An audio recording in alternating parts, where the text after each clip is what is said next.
तर नमस्कार मित्रांनो, आत्मनिर्भर दिव्यांग या यूट्यूब चॅनलवर तुमचे स्वागत आहे। आज आपण माहिती बघणार आहे ती म्हणजे कशाची माहिती नव्हे तर आज जे आपल्या महाराष्ट्र राज्यामध्ये दिव्यांग आहे त्यांना कुठे सरकारी नोकरी मिळत नाही, का मिळत नाही याचा तुम्हाला आज आपण त्या गोष्टीवर चर्चा करणार आहे। तर का मिळत नाही आपल्याला असा खूपदा प्रश्न मिळत आहे। दिव्यांग तर महाराष्ट्रामध्ये खूप आहे, पण दिव्यांगांचं कुठं ना कुठं चुकते, कारण की खरा दिव्यांग यांना नोकरी लागत नाही आणि जो खोटा दिव्यांग असते त्याला नोकरी लागतो।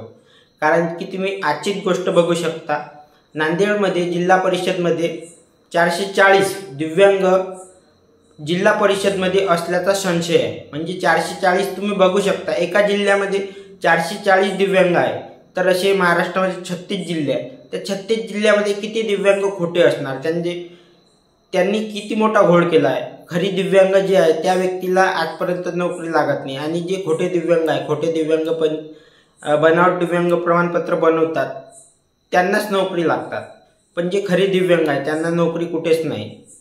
आणि मेन मुद्दा म्हणजे मांग बच्चू कडू यांनी एक मोहीम राबविली होती की बा जो खोटे दिव्यांग प्रमाणपत्र असणार त्यांच्यावर आम्ही कारवाई करू। ते पण तुम्ही MPSC मधला घोळ बघितला असेल, त्यामध्ये पण खोटे दिव्यांग प्रमाणपत्र दिसतात। आता मी तुम्हाला एक व्हिडिओ दाखवणार आहे, त्या व्हिडिओमध्ये तुम्ही बघू शकता।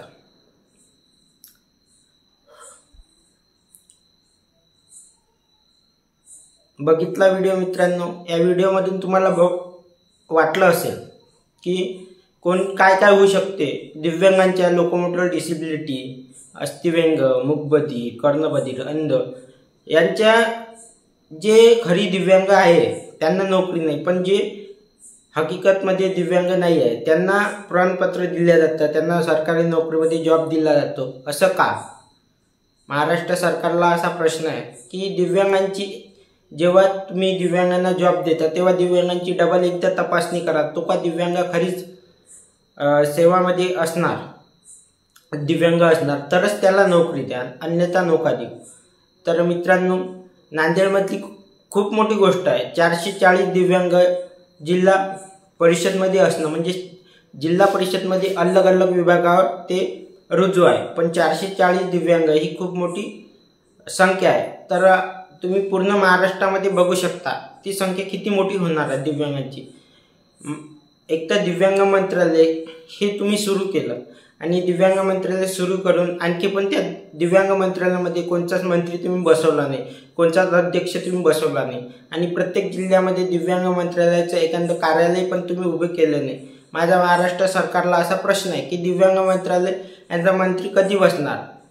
माननीय आमदार माजी बच्चू कडू यांनी पण दिव्यांग मंत्रालयाचा अध्यक्षपदाचा राजीनामा दिला आहे, तर आता तुम्ही कशाची वाट बघता? ते दिव्यांग मंत्रालयामध्ये लवकरात लवकर तुम्ही मंत्री बनण्याचं काम करा। जे पण दिव्यांगांचं काम मागे राहिलेले आहे ते तुम्ही तातडीने सुरू करा। आणि तुम्ही एक खूप चांगलं काम केलं आहे ते म्हणजे DBT मार्फत तुम्ही दिव्यांगांचे, वृद्धांचे, विधवांची पेन्शन देणार आहे, हे पण खूप चांगली बाब आहे।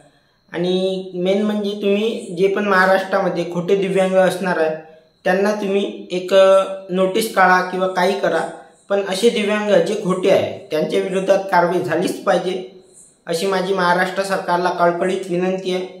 धन्यवाद मित्रांनो।